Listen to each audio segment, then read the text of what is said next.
Na palavra de Deus está escrito: de graça recebeste, de graça dai. Ajude-nos a compartilhar o Evangelho. Dê o seu like, inscreva-se no nosso canal e ative o sininho. Obrigado. Mas há um Deus nos céus que revela os segredos. Ele revelou o que vai acontecer no fim dos dias.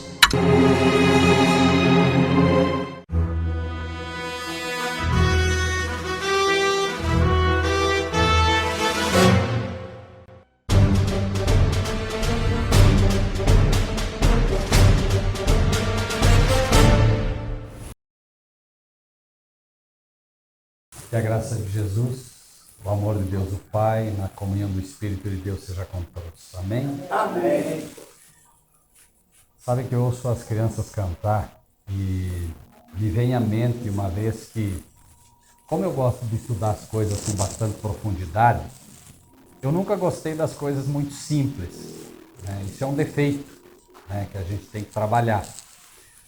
Mas eu me lembro que uma vez eu ouvia um hino que se cantava, talvez vocês tenham ouvido, é um hino extremamente simples e eu não sou cantor, mas ele basicamente, a história do hino é: Deus é tão bom, Deus é tão bom. Não sei quantos já ouviram esse hino, é muito simples o hino, né? E eu não gostava desse hino porque eu dizia, mas o hino não sai disso, fica só em Deus é tão bom, Deus é bom para mim, Deus é real, Deus é... Claro, mas nós sabemos que Ele é bom, que Ele é real. Eu não gostava muito do hino, né? Até o dia que eu conheci a história desse hino. Esse hino foi composto por um pastor, ele não estava em casa, e correram chamar ele, porque estava acontecendo uma tragédia, e quando ele chega, ele vê a casa dele pegando fogo. A casa dele estava queimando inteira. E ele começou a cantar: Deus é tão bom. O que vocês acham? Muda ou não muda o cenário? Uma coisa é você ouvir o hino assim, outra coisa é você, né, ter a fé de um homem que olha a sua casa queimando e canta: Deus é tão bom. Naquela hora o sujeito poderia dizer, né, Deus é bom, mas não é muito não, né, porque afinal de contas deixou minha casa queimar, deixou... Mas a verdadeira fé é isso, porque a verdadeira fé consegue, né, olhar uma casa queimando aqui, mas ele não vê a casa queimando, ele vê o palácio no céu, né? Ele não vê a casa queimando. Glória a Deus. Isso aí Deus é muito bom, porque está queimando a casa, mas o meu palácio está lá esperando, minha casa, no céu está me esperando, né? O verdadeiro cristão, ele realmente tem uma visão diferente de tudo. Por isso que nós vemos, por exemplo, Jesus chegando em Jerusalém. Jerusalém é uma cidade linda, maravilhosa, né? O pastor conheceu, né? E eu posso dizer pelo que vejo na Bíblia, né? Era a terra que mana leite e mel, era o sonho de todos eles, uma terra. E quando Jesus vai chegando em Jerusalém e estão os discípulos com ele, eles começam a olhar o templo. Então, se Jerusalém já era uma cidade bonita, imagina o templo, com pedras de mármore de 1 tonelada. Não existia nada parecido. O templo era algo que quando o sol pegava naqueles blocos de mármore, com aquele acabamento lindo que foi feito, você olhava aquilo e, né, você não tinha como você não sentir alegria ao ver aquilo. E quando eles estão chegando, Jesus começa a chorar. Imagine só eles olhando aquilo lindo e Jesus chorando. E aí, por quê? Porque o verdadeiro cristão sempre, infelizmente ou felizmente, anda na contramão do mundo. Jesus olhava para aquele templo e enquanto eles viam a beleza do templo, Jesus estava vendo já no futuro o que ia acontecer. Ele via milhares daqueles que ele estava chegando, ele estava chegando, era o último trabalho que ele faria em Jerusalém e dali ele ia para o Getsemane e do Getsemane ele ia para a cruz. Então, enquanto ele olhava, chegando no templo, enquanto ele olhava no templo, ele via aquela multidão, aquele povo enorme que o rejeitou, morrendo dentro do templo. Por quê? Porque quando o fundamento, Paulo diz, né, eu, como um sábio arquiteto, pus o firme fundamento e ninguém pode pôr outro fundamento, e o fundamento era Cristo. Obviamente, você tire um fundamento e o que sobra? Cai tudo. Quando eles rejeitaram a Cristo e Cristo sai do templo pela última vez, o templo estava condenado e aquele povo também. E aí, pouco tempo depois, Tito, né, o general Tito, romano, cerca a cidade. Vocês imaginem só o relato, né? Houve um judeu que relatou isso, não me recordo agora o nome do livro, acho que é A História dos Hebreus.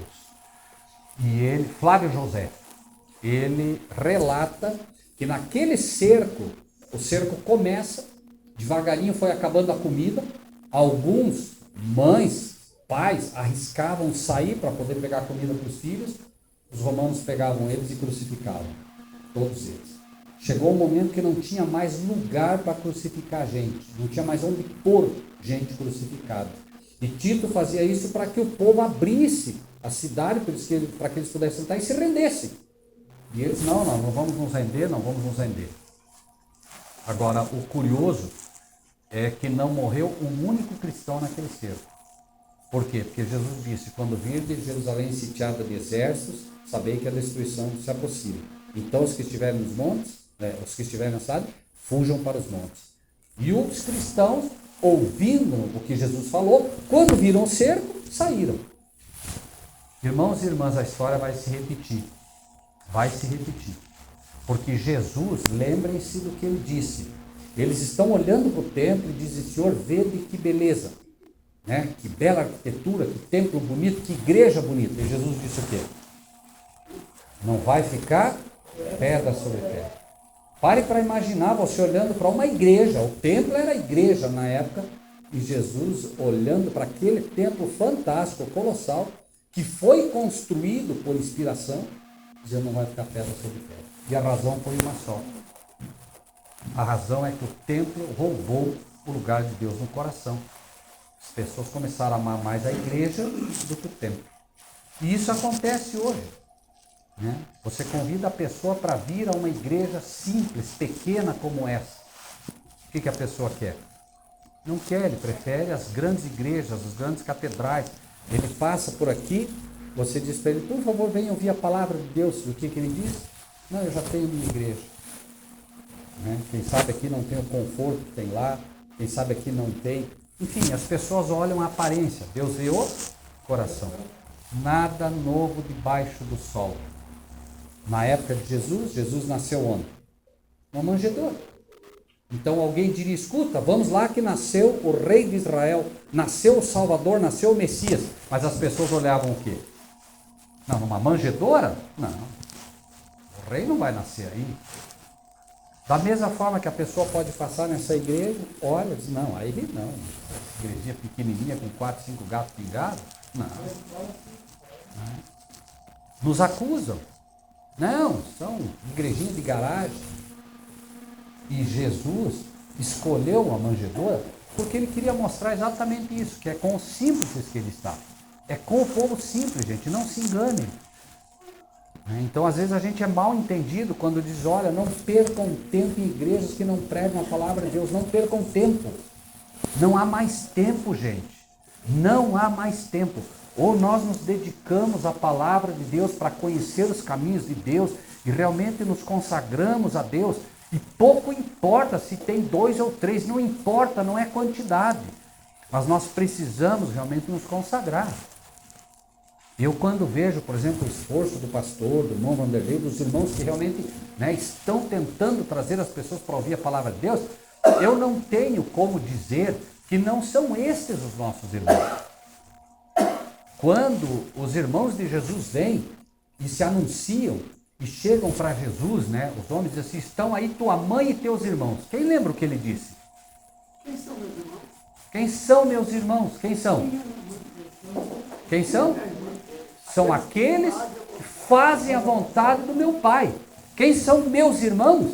Quem são os irmãos do pastor? Quem são os irmãos do... São os que fazem a vontade do Pai. Não são os grandes teólogos, gente. Não são, as grandes catedrais. São aqueles que procuram obedecer ao Pai. E acredite, todos que querem obedecer ao Pai vão ter dificuldade, irmão. Vai ter dificuldade. O pastor teve que abrir mão de coisas. o irmão Vanderlei, eu tive que abrir mão de coisas. E hoje o que se ensina é o contrário disso. Né? As pessoas estão ensinando você a acumular coisas. Ser vencedor é não levar desaforo para casa. Ser vencedor é levar desaforo para casa, sim. Jesus disse, se te bater numa face, dá outra. Isso é levar desaforo para casa. Jesus ensinou o tempo todo que a verdadeira vitória é o domínio do eu. Essa é a verdadeira vitória, dominar o seu próprio eu. A cada dia nós somos desafiados, acreditem. Numa escola, quem é que é o melhor? Aquele que é o melhor orador. Na escola, nós somos ensinados diariamente a vencer os outros. E nós não temos que pensar em vencer os outros. Toda a premissa do mundo te ensina cada vez mais que você tem que ser o melhor. Você tem que ser o maior. E foi isso que fizeram os discípulos de Jesus. Estavam brigando entre eles. Senhor, quem será o maior? E Jesus disse, quem quiser ser o maior, seja o servo de todos, o menor de todos. De uma vez por todas, o cristianismo vai ter que aprender que ser cristão é servir. Ser cristão é realmente imitar Cristo. Cristo abandonou tudo no céu e veio para nos buscar, para nos resgatar. Então nós precisamos assumir a categoria que Deus nos dá, que é qual? Ser filhos de Deus de verdade. Onde formos, nós temos que ser luz. As pessoas precisam olhar para nós e precisam ver em nós um cristianismo real. Por que as pessoas gostariam de ser como nós se nós não formos melhor do que elas? Melhor no sentido do cristianismo. Eu convido vocês a abrir as suas Bíblias no livro de Efésios. Efésios.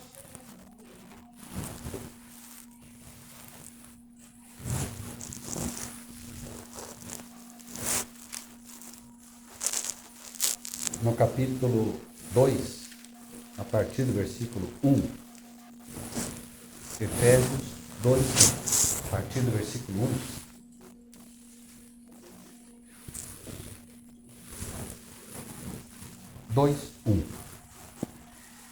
E vos vivificou, estando vós mortos em ofensas e pecados, em que noutro tempo andastes, segundo o curso deste mundo, segundo o príncipe das potestades do ar, do espírito que agora opera nos filhos da desobediência, entre os quais todos nós também antes andávamos nos desejos da nossa carne, fazendo a vontade da carne e dos pensamentos, e éramos por natureza filhos da ira, como os outros também. Mas Deus, que é riquíssimo em misericórdia, pelo seu muito amor com que nos amou, estando nós ainda mortos em nossas ofensas, nos vivificou juntamente com Cristo, pela graça sois salvos, e nos ressuscitou juntamente com Ele, e nos fez assentar nos lugares celestiais em Cristo Jesus, para mostrar nos séculos vindouros as abundantes riquezas da sua graça, pela sua benignidade para conosco em Cristo Jesus. Porque pela graça sois salvos por meio da fé, e isso não vem de vós, é dom de Deus. Não vem das obras para que ninguém se glorie, porque somos feitura sua, criados em Cristo Jesus para as boas obras, as quais Deus preparou para que andássemos nelas. Podem se assentar, por favor, meus irmãos? Vamos tentar encontrar algumas pérolas que estão reservadas a nós aqui. Efésios capítulo 2, a partir do versículo 1 que lemos. Vejam como a palavra de Deus é fantástica no sentido de que quando nós entendemos o propósito de Deus para todos nós vamos entender, irmãos, algo. Quando Deus te fala para fazer algo, você tem que entender que quando Deus te diz, faça isso, o que Ele está querendo dizer para você, acima de tudo, não é que você é competente para fazer. Preste bem atenção no que eu vou te falar nessa noite, porque isso não é meu, é de Deus. Hoje, todos nós, o tempo todo, somos desafiados a fazer coisas. A pessoa chega para você e diz assim, você vai buscar um emprego. Você vai procurar um emprego. E ele te pergunta assim, você se julga capaz de fazer tal coisa? E o que você diz para não perder o emprego? Sim. Mas é curioso que a matemática divina é diferente. Deus te diz assim, você se julga capaz de fazer isso? Você diz assim, sim. Falou, então eu não quero você. Aí pergunta para a irmã, você acha que você é capaz de fazer isso? A irmã diz, sim, eu sou. Também não quero você. Por quê? Porque aquele que se julga capaz de fazer, Deus não pode operar. Porque quando eu acho que sou capaz de fazer, quem é que está fazendo? Sou eu. E a glória agora é para quem? Para mim. E a glória não pode ser para mim. De quem tem que ser a glória? É necessário que ele e eu. Isso é ser cristãos, irmãos. E veja que o mundo é totalmente o contrário. Deus vem. Por que ser? Olha que interessante. Vocês sabiam que Moisés era gago? Pastor, eu sei que sabia. Vocês sabiam que Moisés era gago? Imagine só você chamar um homem para ser um pregador, chamar um homem para dirigir o seu povo gago. Por quê? Duas razões fantásticas. Primeiro que ele chama Moisés, Moisés diz, Senhor, chama outro, eu sou pesado de língua, Senhor. É você mesmo que eu quero. Porque assim ninguém tem desculpa. Quem é que vai ter desculpa aqui? Eu acredito aqui que qualquer um aqui poderia dizer, mas eu não sei pregar. Amém. Então é você mesmo que ele quer. Soubesse, não te chamava. Ele prepara. Irmãos, a primeira vez que eu tive que compartilhar a palavra de Deus, eu tremia que nem vara verde. Eu não sei se houve alguém que estudou mais o capítulo de João do que eu. Por quê? Porque eu tinha que pregar sobre aquele assunto e eu não sabia o que falar. Agora, eu pergunto, Deus capacita ou não? Capacita, irmãos. Ele só precisa que você diga, Senhor, eu nem falar não sei. Tá bom, é você mesmo que eu quero, porque daí eu vou falar. Porque se você souber falar, quem vai falar é você. E cada um de nós é assim. Cada um de nós. Deus só precisa que você diga uma coisa. Senhor, eu sou fraco, mas eis-me aqui. E aí o que vai acontecer? O que vai acontecer é simples, irmão, porque tudo aquilo que está na Bíblia e no Velho Testamento é para nós. O que vai acontecer é simples. Ele vai pegar a brasa viva do altar celestial, vai tocar os teus lábios, você não vai ver, porque as coisas são pela fé, você não vai ver nada disso, mas vai acontecer. E se pela fé você acreditar, você vai sair com os lábios cheios da brasa viva do poder de Deus. Você vai falar e as pessoas não vão ter o que discutir. Ela pode não aceitar, mas discutir não pode. A palavra na boca do cristão, ela é um perfume, mas ela é um perfume meio diferente do perfume do mundo. Porque a Bíblia diz que é o quê? É um cheiro de vida, para quê? Para vida. Mas também é um cheiro de morte para morte. Como pode a palavra de Deus ser um cheiro de morte? Como pode? Porque o cristão tem que falar com tal autoridade e tal poder, e essa autoridade, esse poder só pode ser dada se estiver ancorado na palavra, porque senão, se não for ancorado pela palavra, nem fale. Porque senão o céu não vai ratificar isso. Agora você fala, a pessoa ouve e diz amém, é um cheiro de vida para vida. Mas quando você fala a palavra e ele diz, não é bem assim, é um cheiro de morte para ele. Por quê? Porque a palavra que era para gerar vida no coração dele vai gerar a morte dele. Por quê? Porque ele está rejeitando aquele que disse, eu vim para que tenham vida. E tenham vida em abundância. Mas a vida está na palavra. Negou a palavra, começa a morte. Vem e segue-me. Deixa que eu primeiro enterre meu pai. Deixa os mortos que enterrem os mortos. Deixa o morto. Como é que o morto vai enterrar o outro morto? Só se for o morto espiritual. Então deixa os mortos espirituais que enterram os mortos. Você vem e segue. Não espere teu pai. Não espere tua mãe. Não espere ninguém. Você eu chamei. Eu chamei você. Senhor, mas ele não é problema teu. Ele é comigo. Eu vou continuar chamando o dia que ele aceitar, porque Deus não vai puxar ninguém na marra. Ou vai? Ele deu o livre a Deus. Então ele chama você. Mas espera, não espera nada. Vai, porque o tempo urge. E aí, Efésios 2:1. Vos, o quê? Deus te deu vida. Não importa o que você ache. Primeiro ele te deu vida, porque você estava morto, o quê? Espiritualmente, pelo pecado. Nós nascemos e nós nascemos com um germe, um micróbio que vai nos matar sim ou sim. Nós vamos morrer, não tem jeito. Você nasce e não é que você nasce com pecado. Você não nasce com pecado. Essa história do pecado original é católica, viu? Não tem nada a ver com cristão. O problema é que nós nascemos e vamos morrer. Por quê? Porque nenhum ser humano nasce, prestem bem atenção nisso, nenhum ser humano nasce com vida eterna. Sabe o que é isso? Ninguém nasce com vida eterna, não importa o que você faz ou deixa de fazer, você não nasce com vida eterna. Desde que Adão comeu do fruto, desde que a mulher comeu do fruto, Deus enviou um anjo, esse anjo cuidou da árvore da vida, para que não houvessem pecadores eternos. Então o sujeito morreu, não aceitou Cristo, você acha que ele vai viver eternamente? Você acha que ele vai ficar queimando eternamente? Não, não, ele vai ser destruído eternamente. Por quê? Não aceitou a Cristo, não tem como ter vida eterna. A vida eterna está em Cristo Jesus. Ele é a vida eterna. Então ninguém que não aceite Cristo pode ter a vida eterna. Mas o texto diz, 2:1, e vos vivificou, estando vós mortos em ofensas e pecados. Sabe o que isso quer dizer?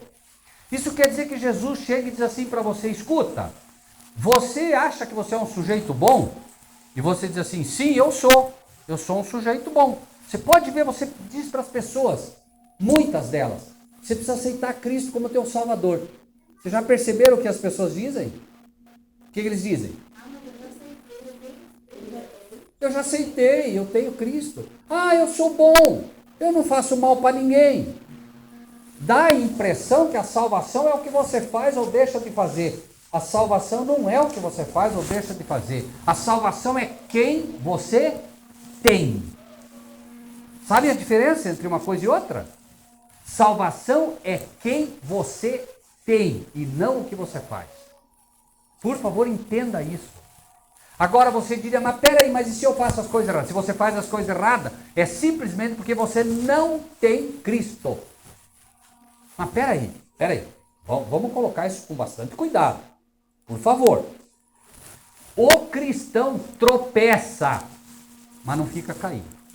Essa é a diferença. O cristão tem dificuldades, mas ele anda com Cristo. Então a diferença entre o que é cristão e o que não é que o cristão nunca peca. Pedro era cristão, pecou ou não pecou? Pecou. Judas andava com Cristo, pecou e se perdeu. Qual foi a diferença? Ah, muito bem.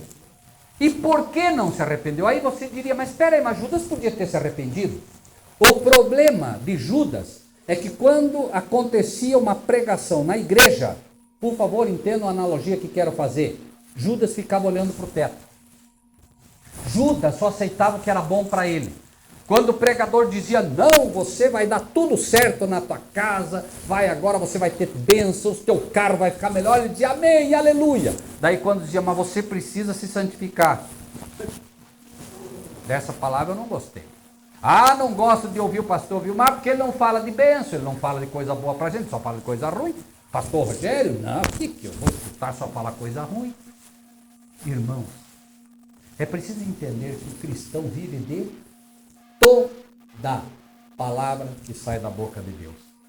Às vezes você precisa de repreensão, às vezes você precisa de uma palavra de conforto, às vezes você precisa de uma palavra de consolo. Deixe que Deus te dá o que é necessário. Ele sabe o que você precisa. Nós somos todos filhos rebeldes. E a gente só quer o que é bom para a gente, nós só queremos sorvete e bala. Né? No momento que dá uma sopa meio fraca para a gente, aí eu não quero. Somos crianças. Né? E a gente precisa aprender a se alimentar bem e se alimentar bem da verdadeira palavra. Então ele vem e diz a nós, ele vos vivificou, a cada um de vocês ele vivificou, estando vós mortos em ofensas e pecados. Nós estávamos mortos em ofensas e pecados. O que nos aguardava era a morte. Ele veio e nos deu vida. Você veio, aceitou a Jesus um dia e agora você tem vida. E tem vida em abundância. O problema é que você às vezes esquece disso. Aí você está lá super feliz de manhã. Aí chega o teu patrão e diz, olha, é o seguinte, viu, eu vou ter que reduzir o teu salário porque estou tendo problema na empresa. Pronto, acabou a vida em abundância. Né? Gente, mas isso não é vida em abundância. Isso não é. Essas coisas não podem abalar o cristão. Porque enquanto você perde, quem sabe, um pouquinho do teu salário aqui, as pérolas de Deus estão te esperando no céu, gente. Por favor, nossa mente tem que estar onde? Lá. Nós temos que aprender com esse pastor que cantou enquanto a casa queimava. O patrão chega, reúne todo mundo. Imagine só que fantástico. 1000 pessoas, o patrão pega o microfone e diz assim, olha, é o seguinte, eu vou ter que reduzir o salário de todos vocês em 30% ou vou ter que mandar embora metade. O que eu faço? Ah, não, reduz, mas todo mundo... E aí lá no meio um levanta a mão, glória, aleluia, Deus seja louvado. Imagine só. Né? Imagine só ele dizendo, Deus seja louvado. Rapaz, acabaram de tirar 30% do teu salário. Deus seja louvado. Nós precisamos ter coragem para fazer isso. Por quê? Porque essas coisas não podem abalar o cristão, não podem. O cristão não olha para os 30% que baixou do salário, ele olha para quê? Para Nova Jerusalém. A mente dele está lá, não está aqui. Tem dificuldade? Tem. Não tenha dúvida, o cristão tem dificuldade. Mas o cristão não olha para o que está acontecendo aqui. Pai, cuida deles. Estão no mundo, mas não são do mundo. O teu corpo está aqui, mas a tua mente tem que estar onde? Lá no céu, lá com o Senhor. Tua mente tem que estar lá. O gente chega para você e diz assim, escuta, você viu o carro novo que lançaram? Não. Você não viu o carro novo que lançaram? Não, eu sei do carro do meu Pai Celestial. Aquilo é um carro. Isso aqui é lá. Onde é que está a tua mente? Lá. Ah, você viu a casa da irmã lá? Não vi. Não, eu sei de uma casa que está me esperando no céu. É disso que você está falando? Não, estou falando da casa. Não, essa casa aí não precisa nem ver. A casa minha no céu é muito melhor que essa. A mente está constantemente nas coisas do céu. Pastor, não sei se eu ouviu um vídeo que eu postava acho que muita gente viu.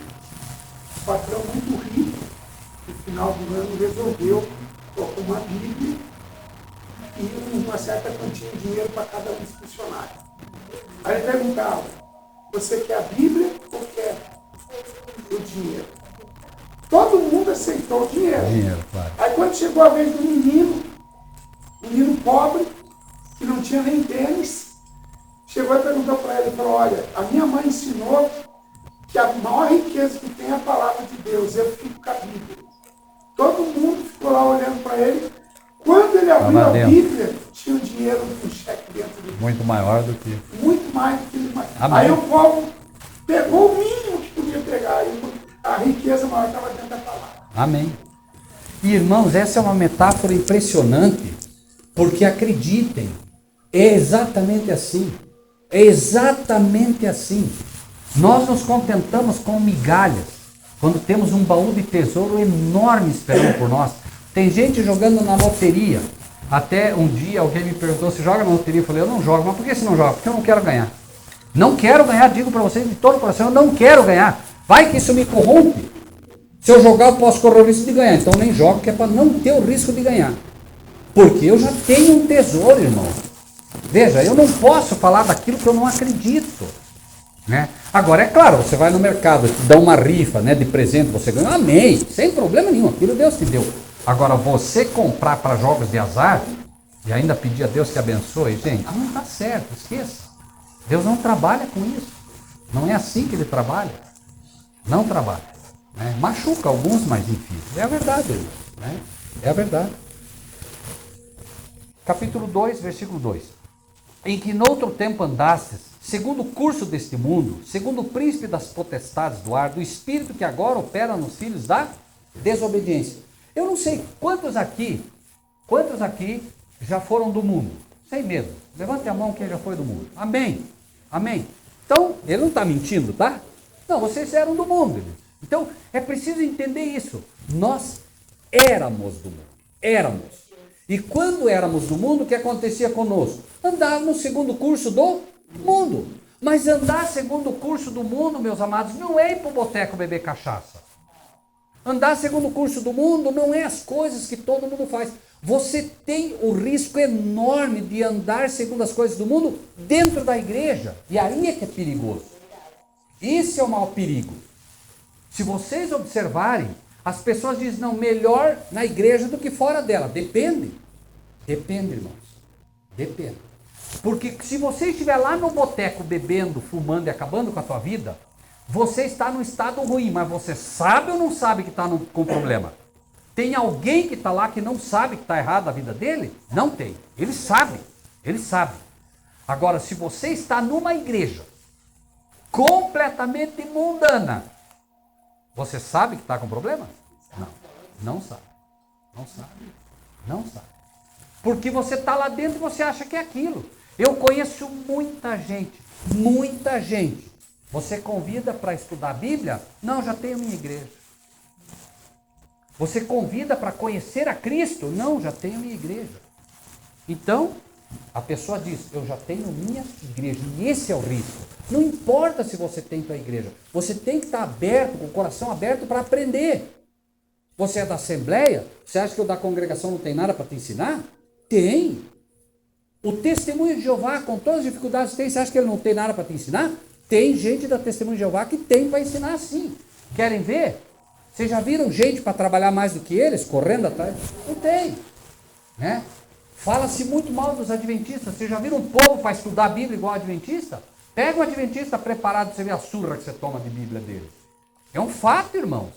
Né? Não é porque o povo verdadeiro da Assembleia tem, né, uma fé que desafia muita gente que não precisa aprender nada. Todos nós temos que aprender. Todos nós, sem exceção. E isso se chama humildade. Agora, no momento que eu digo, não, eu já tenho minha igreja, o que você está dizendo, infelizmente, é o que está em Apocalipse 3. Rico, enriquecido, de nada tendo falta. E não sabes que és um miserável, pobre, cego e nu. Então o povo de Deus precisa estar sempre com o coração aberto para aprender. E se tem o coração aberto para aprender, vai acontecer isso. Olha que interessante. Versículo 3. Ele fala, né, das potestades do Espírito que agora operam nos filhos da desobediência, entre os quais todos nós também antes andávamos nos desejos da nossa, fazendo a vontade da carne e éramos por natureza filhos da ira como os outros também. Irmãos, eu não sei se tem a tempo. Por favor, eu gostaria muito que vocês entendessem isso. O que quer dizer aí que eram fazendo a vontade da carne e do que mais? Da carne e dos pensamentos. Essa é a diferença. Ó. Quando você está no mundo, você faz a vontade da carne e dos pensamentos. Quando você se converte a Deus, a primeira coisa que muda é isso aqui, ó. Ou não é? Primeiro muda isso. Muda o quê? A mente. Não é o que Paulo diz? Nós temos o corpo de Cristo, ele diz? Não, nós temos o quê? A mente de Cristo. Porque agora muda os pensamentos. Então, irmão, quando eu estou no mundo, quantos aqui acreditam que o verdadeiro cristão dá o dízimo? Quantos acreditam nisso? Por favor, quantos? Amém. Quando você está no mundo, você devolve o dízimo? E a Bíblia diz que não devolver é o quê? É roubo. É roubo. Não estamos aqui cobrando de ninguém. De bem? Amém? Ok. Mas acredite, é 1 em 1000. A maioria não devolve. Então, você faz a vontade da carne e dos pensamentos, porque você nem pensa em devolver. Quando você aprende, e não é só isso é apenas um exemplo, são muitos outros, né? Você olha uma menina bonita, não é? Você está lá no mundo mesmo, você não quer nem saber, você vai em cima, né? Você, vai ter um baile, não sei onde, vamos para o baile, vamos para a festa. Tudo é festa. O pensamento está de acordo com a carne. Mas agora você se converte. Não muda teu corpo. Você se converte hoje. Você acha que deixou de ter vontade de fumar se você fumava? Não. Você deixou? Não. A luta continua. A diferença é que Deus pode operar tirando de você imediatamente algumas coisas, mas outras vai ser uma luta. Como diz Paulo. O que Paulo diz? O que Paulo diz? Mas vejo nos meus membros uma outra lei que guerreia contra a lei da minha mente. A mente dizia para Paulo, Paulo, não vai perseguir os cristãos não, Paulo. Mas o corpo dizia, não, vamos matar esse povo aí. Né? Você está em casa e sabe, por exemplo, que uma determinada coisa faz mal. A mente diz, né? Pega. E aí você vai lutar, quando você está no mundo, a mente diz, pega. E você pega sem problema nenhum. Quando você se converte, a mente diz o quê? Não. Mas o corpo quer. Sansão. Essa mulher me agrada os olhos. O olho, né? O olho é um problema, né? Essa é bonita. Caráter não vale nada. Para que caráter? Eu quero que seja bonito. Sansão, então, tinha a mente do mundo e satisfazia os desejos da carne. Até o momento que, né, ele vai e começa a aprender isso. Infelizmente, né, ele realmente acabou escolhendo Dalila, foi um problema, e aí, no final das contas, pagou o preço da sua escolha pelo olho. O cristão, por isso é que o cristão não pode ser levado pelo olho. O cristão tem que ser levado pelo Espírito, que trabalha na mente. O Espírito. Tem que confiar em Deus. Por isso que a fé é a firme convicção das coisas que não se veem. E aí a pessoa, obviamente, tem dificuldade. Agora, veja. Num primeiro momento, Deus muda a tua mente. Coloque assim. Você nasce e é um lobo. E Deus quer fazer de você um cordeiro. Fantástico. Cordeiro. Você é um lobo. Você não aceita líder. Por isso você não aceita Cristo. Não, eu sou livre. O ateu se acha, né, livre porque acha que é bonito não acreditar em Deus e não ter um líder. Né? Nós temos um cabeça, que é Cristo. Então nós temos um líder. O lobo não aceita a liderança. O lobo gosta mesmo é de carne. Gosta de matar, gosta de briga, gosta de guerra, gosta de luta. É ou não é? É o crente que gosta de arrumar confusão o tempo todo. Ele é lobo, não adianta, ele é lobo. Ele não aceita a liderança, não é que ele tem que ser submisso a tudo, não, mas ele precisa entender que Cristo é o seu líder. E que dentro da igreja todos são iguais. Mas ele não aceita. Né? Então, e o lobo gosta de uivar para a lua. Ele não sabe, né? Mas na verdade o lobo gosta de culto falso, né? Aqueles cultos para você ficar gritando para a lua que não leva para lugar nenhum. A ovelha, em primeiro lugar, aceita o líder. Segundo lugar, ela gosta de grama. Por isso, ele é um animal dócil, um animal... E não gosta, você já viram ovelha ficar brigando? Não? Cordeirinho ficar se matando? Não briga. Agora, você tem que entender o seguinte, você é um lobo. E você gosta das coisas do lobo. Não adianta querer enganar ninguém. Você é lobo. E aí, você não se converteu e está lá no meio das ovelhas. Você vai passar um mês segurando a barriga, segurando o estômago, vai passar 2. Mas daqui a pouco você vai atacar um cordeiro. Não tem jeito, é a tua natureza. Quem conhece a história do escorpião e do sapo? Já ouviram? O sapo está lá na beira do rio e o escorpião chega para ele e diz assim, escuta, você não me dá uma carona para o outro lado do rio? Fala, rapaz, como é que eu vou te dar uma carona? Você vai... Como é que eu vou te... Não, eu subo nas tuas costas, você atravessa e me leva. Falei, não, você é um escorpião. Nós estamos lá no meio do rio, você me pica e aí eu morro? Não, você acha que eu sou burro? Eu não sou burro. Se eu picar você lá no meio do rio, nós dois morremos afogados. Por que eu faria isso? O sapo pensou, né? Falou, mas sabe que tem razão? Né? Ele tem razão, não é burro, ele não deve ser, né? Vão morrer os dois. Lá no meio do rio, os dois, uma picada. E o que aconteceu? O sapo agora olha para o escorpião e diz assim, escuta, mas que loucura foi essa? Você me picou, nós dois vamos morrer. Sabe o que o escorpião disse para ele? É a minha natureza. É a minha natureza, eu não consigo mudar. Irmãos, lobo é lobo e cordeiro é cordeiro, não tem jeito. Você não pode esperar que o lobo faça outra coisa. O lobo vai fazer as coisas de um lobo. Então existem pessoas que foram convencidas de uma verdade, mas não foram convertidas a Cristo. E isso é uma diferença fatal, porque ele vai estar no nosso meio e ele é joio, ele é lobo. Ele vai estar no nosso meio, mas ele é joio. Um dia ele vai se manifestar. Pode passar 15 dias, 20, 30, um mês, ele vai se manifestar. Já o cordeiro, que devemos ser nós, né? Devemos ser, porque todos nós faríamos muito bem em desconfiar do próprio eu, né? Cada um de nós. Não faz mal desconfiar de você mesmo, não. Pode desconfiar, é bom, né? Você tem que ter convicção do que você crê, mas tem que estar atento por você mesmo, como diz Paulo, né? Então, você se converte. A tua mente agora é de um cordeiro, mas todo o resto é de um lobo. Lobo. E aí é óbvio, né? Você tem a mente do cordeiro e você diz assim, não, eu não aceito o líder, mas a mente diz assim, não, tem que aceitar. Mas todo o resto diz, de jeito nenhum. E aí a mente do cordeiro diz para você grama, mas o resto do lobo diz o quê?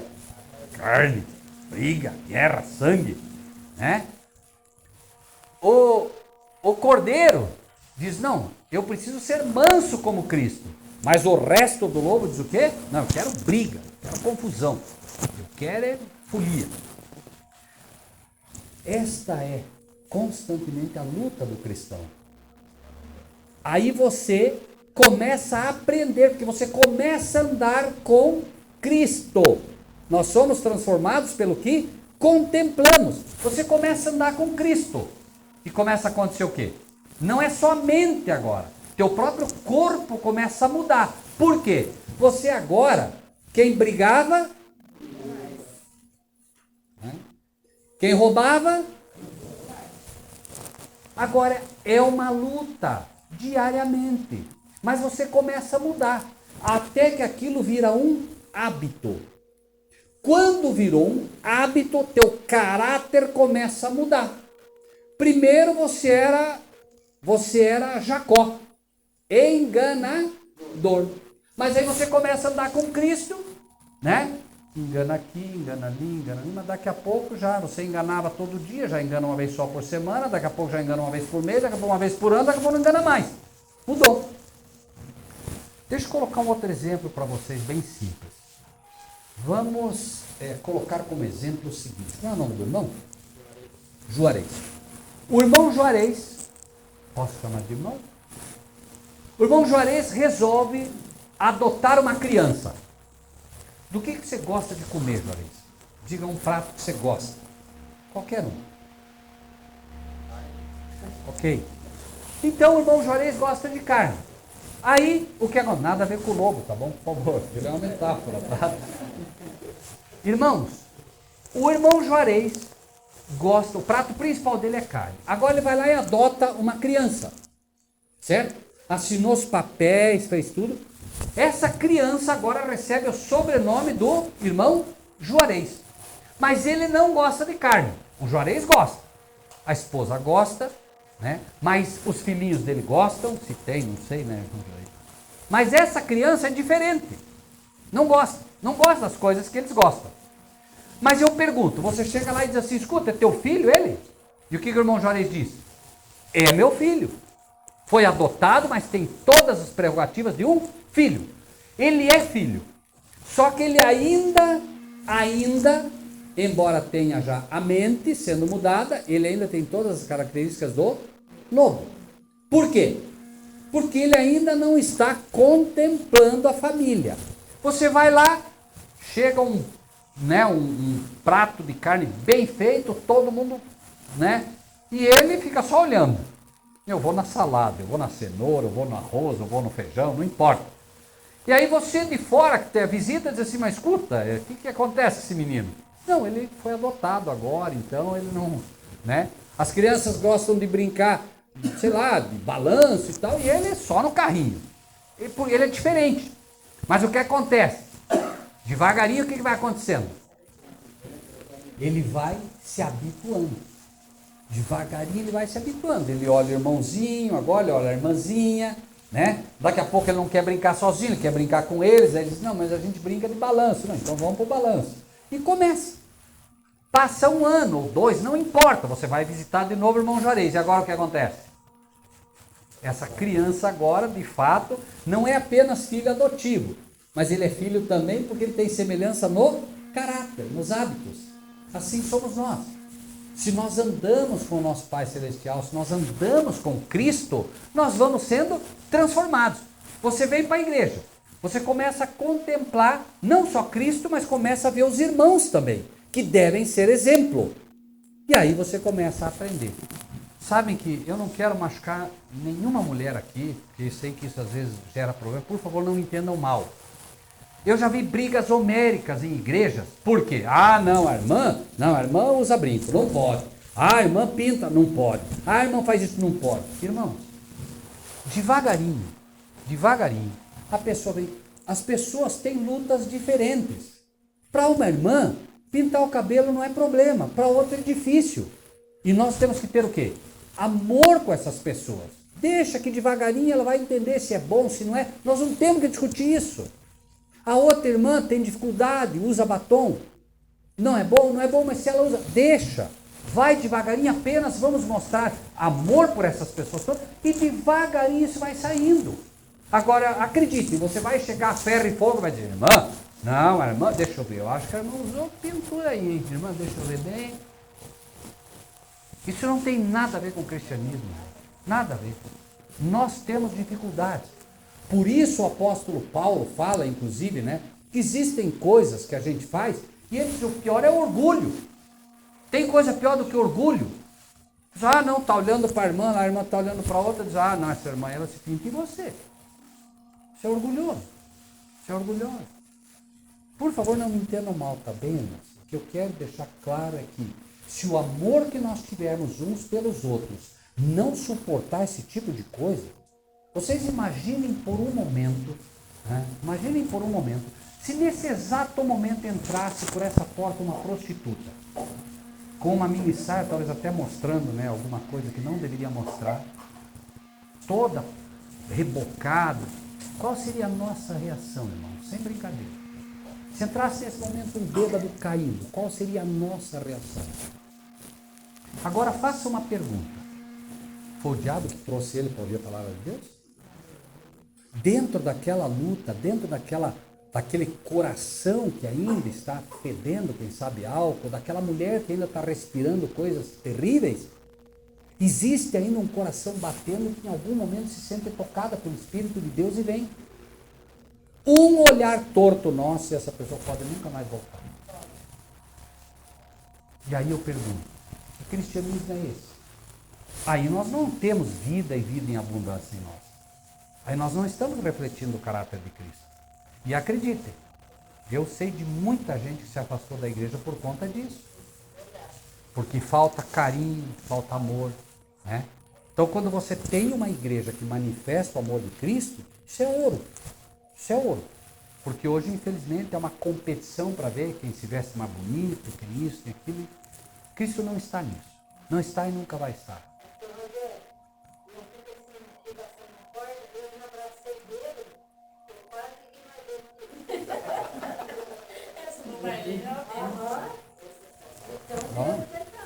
Amém. Amém. E esse é o papel do cristão. E pode ter certeza, ninguém vai ficar mais bêbado do que ele abraçando ele. Pode ter certeza que Deus vai cuidar daqueles que realmente sabem o que estão fazendo, né? Isso é cristianismo, irmãos. É assim que nós temos que agir. Nós temos que ser cristãos mesmo. Se pecarmos, que seja pelo excesso de misericórdia, não pela falta dela. Vejam, irmãos, e assim, a gente pode ouvir um testemunho desse e pode até imaginar em algum momento, não, mas espera aí, o irmão é diácono? O pessoal pode até dizer, mas espera aí, mas o irmão é diácono, e daí a mulher dele de short, isso aí não é bom. Irmãos, por favor, tenham em mente uma coisa. Quantas vezes vocês acham que a igreja traiu a Cristo? Quantas? Jesus mostrou um exemplo bem claro para nós, bem claro. Todo tempo a igreja traiu, todo tempo. Pedro traiu, Judas traiu, né? O povo dele traiu, as pessoas traíam ele, o tempo todo, o tempo todo, o tempo todo. Por que será que ele não abandonou a igreja? Ele estava dando um exemplo para nós. Eu não estou dizendo, por favor, né? A pessoa, por exemplo, está casada, a esposa trai o marido. Você, como marido, por isso é dado o cargo do divórcio. Deus espera que você perdoe. Se você não conseguir perdoar, ok. Mas Deus espera que você perdoe. É isso que Ele espera. Não, eu não. Veja, é o exemplo que Ele deu o tempo todo. É claro que existem pessoas que não vão suportar.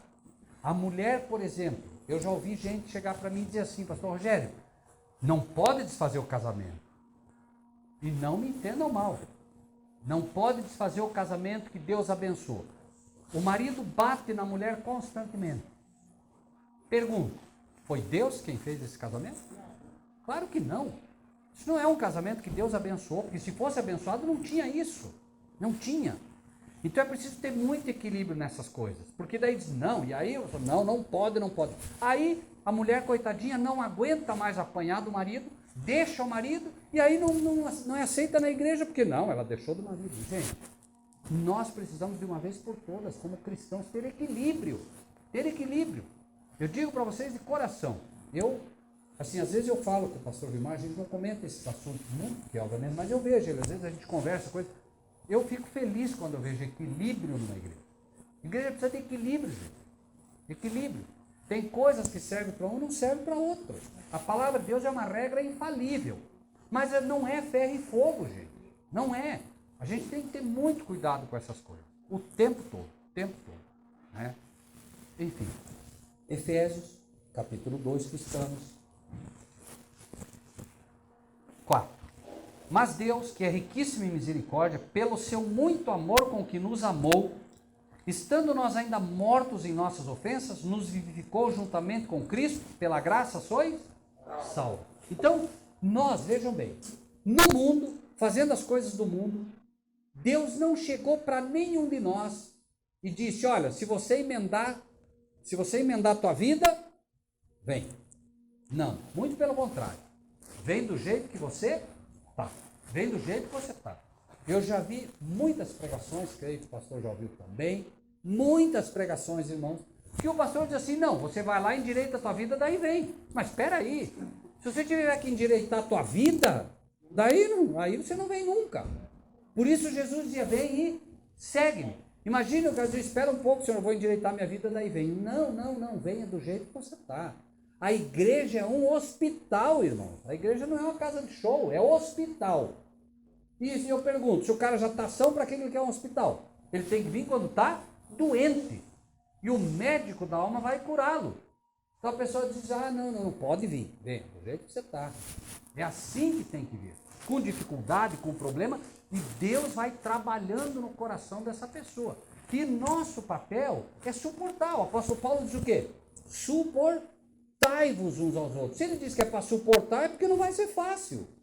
Deus está dizendo, suportai-vos uns aos outros em amor. Não é fácil, gente. É que nem a irmã disse lá, abraçou o bêbado, vem aquele bafo, né? Quem não está acostumado quase desmaia. Suportai-vos uns aos outros em amor. Que se você não der o abraço nele, quem vai dar? Né? Se nós não manifestarmos o amor de Deus para as pessoas, quem vai fazer isso? Não há outro grupo que possa fazer isso. Temos que ser nós. Né? Então, estando nós ainda mortos em nossas ofensas, nos vivificou juntamente com Cristo pela graça. O que é graça, irmãos? Quem lembra? Nós somos salvos pela graça. Ótimo! Irmãos, prestem bem atenção nessa palavrinha. Graça é um favor. Agora, eu chego para o pastor e digo assim, pastor, por favor, me empreste 10 mil reais. Isso seria um favor. O problema é que eu já pedi 10 mil uma vez e não paguei. Agora é um favor imerecido. Complicou um monte. É um favor que eu não mereço. Isso é graça. Prestem bem atenção nisso, que isso faz uma diferença enorme na vida do cristão. É um favor que eu não mereço. Então a pessoa diz assim, não, mas eu... Olha o erro. De um lado, vocês têm a Marta e Maria. Olha que espetáculo. Vão lá e digam para Jesus, eis que está enfermo aquele que tu amas. Olha só. Não vá lá e diga que está enfermo Lázaro, que recebeu Jesus sempre na casa dele, que sempre deixou uma caminha pronta para Jesus, que deu comida para Jesus. Não diga nada disso. Vai lá e diz, está enfermo aquele que tu amas. Já o outro chegou e diz, olha, o fariseu, senhor, olha, é lícito que o senhor ajude ele, porque ele dá esmola para a igreja, ele ajuda, ele faz isso, ele faz aquilo. Está errado. Você não tem que apresentar nada que, entre aspas, você faça de bom. Porque senão você tem um problema sério. De um lado, aquele que, senhor, né, muito obrigado, porque eu não sou igual a esses aí, ó. Não sou igual a ninguém. Eu dou o dízimo, eu jejuo, faço isso, faço aquilo. Muito obrigado, senhor, porque eu não sou igual a eles. E o outro dizia o quê? Senhor, tem misericórdia de mim, que sou pecador. Só. Quem foi atendido? É simples. De um lado é o crente que ainda não entendeu que as obras que ele faz não tem mérito para ele, o mérito é todo de Cristo. Se ele faz é porque Cristo faz nele. Jesus disse o quê? Eu faço as obras do meu Pai. Ele deu um exemplo. O Pai faz as obras em mim. E nós, se fazemos algo de bom, quem é que está fazendo em nós? Cristo. O mérito é todo dele, então. Agora, no momento que eu digo, não, eu faço, aí eu tenho um problema, porque daí sou eu mesmo, né? E aí não é Cristo fazendo em mim, e eu vou querer cobrar um dia. Aí vem o problema, né? Então, pela graça sois salvos. Agora, preste atenção no 6, irmãos. Esse eu quero que vocês, por favor, nunca mais esqueçam esse versículo, se for possível. Mas peraí, como é que é, pastor? Mas o pastor morreu já? Peraí, prestem bem atenção nisso. Ele nos ressuscitou juntamente com ele. Peraí, eu nem nascido estava. Vocês estavam nascidos já?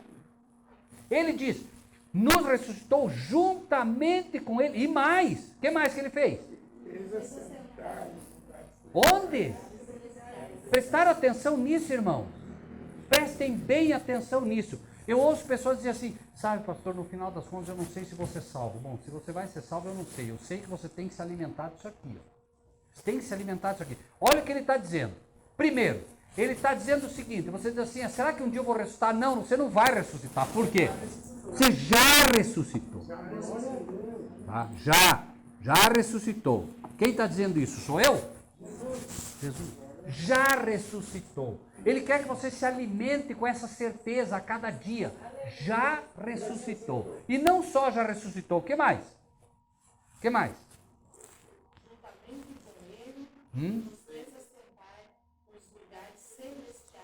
Juntamente com ele. Quando foi que você ressuscitou?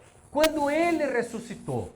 Quando ele ressuscitou, você ressuscitou com ele. Por quê? Porque você ressuscita com ele pela fé. Você se agarra à certeza daquilo que aconteceu com ele. Jesus ressuscitou sozinho? Não. Quem ressuscitou ele? O Pai Celestial. Então você tem que confiar nisso. A fé é a firme convicção das coisas que se esperam. O que você espera? Seja franco, você como cristão espera o quê? Claro, ressuscitar um dia para ir morar com ele nas mansões celestiais. Mas não é só isso. Você já ressuscitou com ele. E o que mais? Não, o que mais? Leiam para não errar. E já se assentou com ele. Já se assentou onde?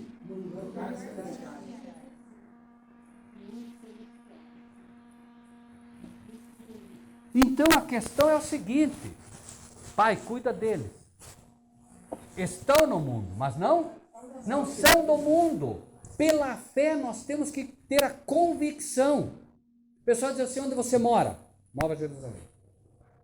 Como assim? Claro, eu estou no mundo, mas não sou do mundo. A minha pátria é lá. Você é o quê? Eu sou cascavelense. Não, Eu sou um cidadão da Nova Jerusalém.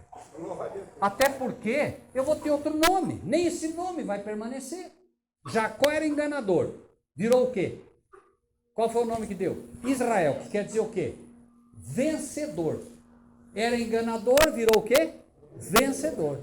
Não importa o nome que você tem. Você vai ter um novo nome.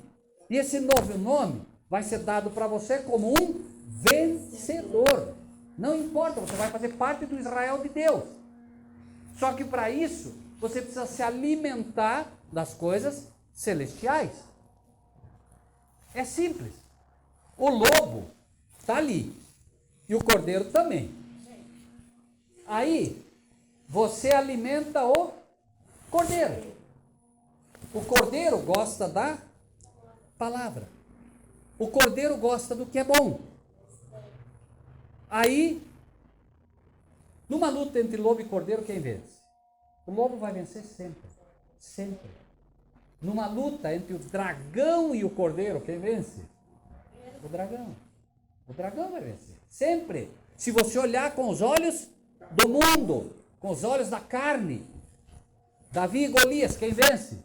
Com os olhos da carne, vai vencer Golias. Todo mundo apostou em Golias. O cristão vive pela fé, não pelos olhos. Então o cristão agora, ele sabe que quem vai vencer é o... Todo mundo vai apostar no lobo. No lobo. Mas o cristão aposta no cordeiro. Vencerão os que estiverem com ele, eleitos e fiéis. Acreditem, quem está acompanhando aí o que está acontecendo agora, né? Irmãos, o papado está reunindo igrejas, líderes, cada vez mais. É só olhar o ecumenismo. O Golias está se levantando, o dragão está se levantando. Para o lado que você olhar, hoje você tem coisas que você nem pode falar mais. Conforme o que você falar, você tem problema. Golias está se levantando, os lobos estão se unindo. E acredite, o que o dragão quer é uma coisa só. Cristãos de verdade. É quem ele quer derrubar. Então nós, daqui a pouco, vamos ser desafiados. E nós temos que ter uma certeza só no nosso coração. A questão não é se você é forte ou não. A questão é quem você tem. A Bíblia diz, vencerá o cordeiro e os que estão com ele. O nosso general é Cristo. Ele vai vencer a batalha. E quem estiver com ele vai vencer junto. Então, repetimos. A questão não é o que você faz ou deixa de fazer, mas quem você tem. Porque no final das contas, alguém dizia, mas espere aí se eu falo. Não, se você faz, é porque você não tem o cordeiro. O cristão, diariamente, ele cresce em sabedoria, graça e verdade diante de Deus. Ele tropeça? Tropeça. Mas ele se levanta e continua. Como diz Paulo, deixando as coisas que para trás ficam, sigo rumo à perfeição que lhe está proposta. Esse é o caminho do cristão, né? Já estamos encerrando. Amém, Deus seja louvado, né? A pessoa vem, ouve. Por quê? Porque no final das contas é simples, né? Você está aqui, ouve e pensa que tudo isso, né, veio por acaso. Lá no meio da semana ou daqui a um mês você vai lembrar, Deus vai trazer à mente aquilo que você ouviu, porque é o que você precisa naquela hora, né? E vê, um planta, outro rega, né? Ela ouviu um pedacinho meu, ouviu outro pedacinho do pastor Vilmar, um plantou, outro rega, no final Cristo vai colher, né? E isso é que é importante, né? Que a pessoa, e a irmã mesmo já colheu uma bênção disso, porque vê, né? Conseguiu se manter quieta, né? Conseguiu se manter calma, e a vitória daí é do cordeiro. O cordeiro é manso, o cordeiro não é da briga, isso é um fato, né? Ok? Muito bom, né? Versículo 8, porque pela graça sois salvos por meio da fé. Então, peraí, nós somos salvos pela fé? Não, nós somos salvos pela graça, por meio da fé. Então, o que é a fé? A fé é a mão que agarra esse favor imerecido. Muita gente diz, não, nós somos salvos pela fé. Não, não é isso que a Bíblia diz. Nós somos salvos pela graça. Porque a graça é um favor imerecido, mas é por meio da fé. Por meio da fé, eu agarro a graça, que é o favor imerecido, e agora sim se completa esse círculo corretamente, né? Lembrem-se sempre, né? Conhecereis a E a verdade vos libertará. A verdade, ela tem que ser bem precisa, né? 9. Não vem das obras para que ninguém... Por que a salvação não é das obras, então? Para ninguém se gloriar. Achar que é alguma coisa.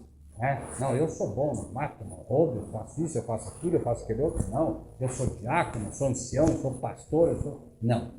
Não vem de obras para que ninguém se glorie, né?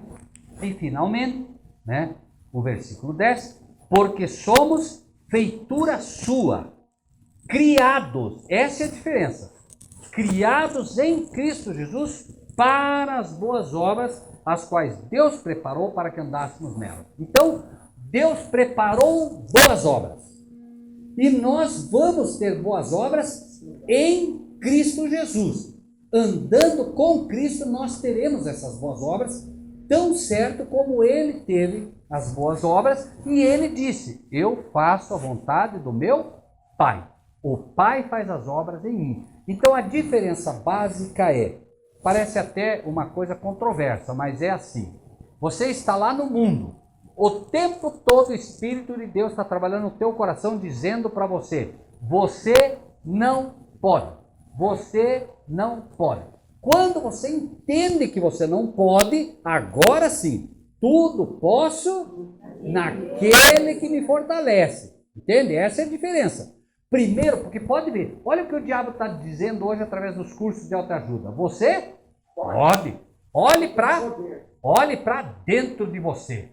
Para na frente do espelho e diga, você pode, você pode, você pode. Não pode nada. Primeiro você tem que entender a tua nulidade. Você tem que entender que você só pode ser salvo como um favor. Porque você não pode. Ele disse, eu sou o caminho. Você sabe o caminho para o céu? Não sabe. Mesmo que soubesse, você não consegue ir para lá. O que mais? A verdade. Você sabe a verdade? Não sabe. A não ser que você busque em Cristo e na palavra. E a vida? Você tem vida em você mesmo? Não tem. São 3 coisas que tornam impossível a tua salvação fora de Cristo.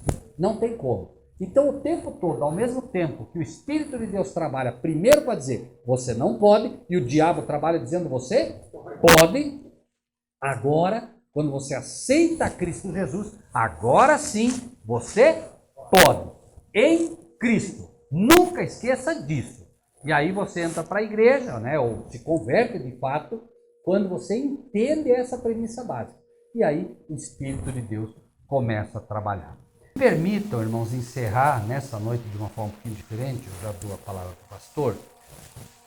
Pela graça de Deus o livro está pronto, tá? Esse livro se chama Pérolas Escondidas, tá? Vai ficar com o pastor, certo? Vai ficar com o pastor Vilmar. Aqueles que quiserem, tá? Me permita, pastor, apenas colocar. Aqueles que quiserem o livro, é o seguinte, esse livro, ele tem um custo de R$50. Por quê? Porque o pastor Rogério quer dinheiro? Não, o pastor Rogério não precisa de dinheiro disso aqui. Não precisa. Só que a ideia é, você paga R$50, recebe 2 livros. 2. Por quê? Todo verdadeiro cristão nasce missionário. Cristão que é cristão tem que repartir o que recebe. Então, não importa. Não, eu só quero um. Não vai receber um. São 2. A própria Bíblia também diz, vai de 2 em 2. Os livros são pregadores. Tá? Então, R$50, né? Vai custar 25 para você. Você vai ficar um para você, quem quer, claro. E vai escolher alguém, vai orar, vai pedir a Deus, vai escolher alguém para você dar de presente. Aquela pessoa que amanhã depois você pode, inclusive, trazer para a igreja por conta disso. Quando você dá um presente para a pessoa, no coração dela fica um débito contigo. Aí amanhã depois você convida, é bem possível que ela venha. Quem sabe o próprio livro seja um testemunho para convertê-la a Deus também, tá bom? Vai ficar com o pastor, né? Quem quiser fala com ele depois, com calma, sem problema nenhum. E aí, creio realmente que o livro pode ser uma bênção a todos vocês, tá bom? Ok? Eu fiquei muito feliz, né? Porque eu pedi para um jornalista revisar, pastor, o livro para mim. E acabou que ele, praticamente ateu, como ele dá o testemunho dele, eu pedi para ele revisar gramaticalmente, porque ele é um jornalista muito bom. e graças a Deus foi o primeiro convertido através do livro. Ele foi ler o livro para corrigir e acabou se entregando a Deus através do livro. Ele dá o testemunho no próprio livro, tá bom? Deus seja louvado, grato, né? E o Espírito de Deus possa habitar em todos vocês. Amém? Amém. Na palavra de Deus está escrito que nós devemos compartilhar o que recebemos. Assim, se você gostou desse vídeo, dê o seu like, inscreva-se no nosso canal e ative o sininho.